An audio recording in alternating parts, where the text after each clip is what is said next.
Di balik kabut tebal Gunung Lawang, tersembunyi kisah yang telah dikubur ratusan tahun. Sebuah nama yang dilarang disebut, sebuah kutukan yang masih berjalan. Ia adalah perempuan yang tidak mati, hanya terlupakan. Ia adalah Nyi Lembayung. Dulu, Gunung Lawang adalah tanah subur. Desa di lerengnya hidup damai. Tapi seperti semua damai, selalu ada yang dibayar. Nyi Lembayung adalah dukun tua di desa Lawang Wetan. Ia tinggal di pondok bambu di punggung bukit. Rambutnya putih, matanya tajam, dan senyumnya jarang terlihat. Ia bukan penyihir, tapi ia tahu bahasa angin, bisikan akar, dan arah hujan. Ia menyembuhkan anak sakit, membantu kelahiran, bahkan memanggil hujan saat kemarau. Tapi kekuatan menimbulkan ketakutan. Saat anak kepala desa meninggal mendadak, orang-orang buta oleh panik. Mereka menuduh Nyi Lembayung memakai pesugihan. Ia ditangkap, diseret, dan dibakar hidup-hidup. Tepat saat kabut turun dari atas gunung. Dan sejak saat itu, kabut tak pernah pergi. Pasca kematian Nyi Lembayung, ladang warga membusuk. Hewan ternak mati mendadak. Hujan turun seminggu penuh. Dan tiap malam, kabut turun sebelum waktu tidur. Anak-anak mulai melihat bayangan nenek tua berjalan di ladang. Wanita dengan jari panjang, yang memanggil dari balik kabut, "Sini nak, ikut Simbah."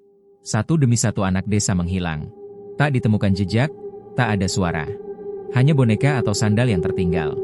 Orang-orang desa menyebutnya Lembayung Ngalamet, yang artinya perempuan senja yang datang membawa akhir. Tahun 2023, 4 mahasiswa dari Jakarta mendaki Gunung Lawang. Mereka ingin eksplorasi lokasi tersembunyi untuk konten YouTube. Penduduk desa melarang. Tapi mereka tertawa. Itu cuma cerita kampung. Cuma kabut. Tak ada hantu. Hari pertama cerah. Tapi saat malam, kabut turun tebal. Sangat tebal. Lebih dingin dari biasanya. Salah satu dari mereka, Rima, mengaku mendengar suara nenek memanggil. "Nak, kamu lapar? Di sini ada sayur daun." Mereka pikir itu halusinasi. Tapi saat pagi, Rima hilang. Dan anehnya, kabut tidak hilang. Mereka mencari Rima, tapi tidak ada jejak. Hutan menjadi asing. Jalur yang mereka lewati kemarin, kini tidak ada. Kompas berputar. GPS tidak berfungsi. Suara tawa kecil terdengar dari balik kabut. Lalu, mereka melihatnya. Perempuan tua berjubah merah gelap. Rambut panjang putih menjuntai. Kakinya tak menyentuh tanah. Ia mengambang pelan di antara pepohonan. Mereka lari. Tapi hutan berubah menjadi lingkaran. Mereka kembali ke tenda. Tapi tendanya sudah terbakar, tanpa api. Satu demi satu mulai linglung. Seolah ada kabut juga di dalam kepala mereka. Dan suara itu terus terdengar. "Kenapa kamu bakar aku dulu? Aku cuma membantu kalian."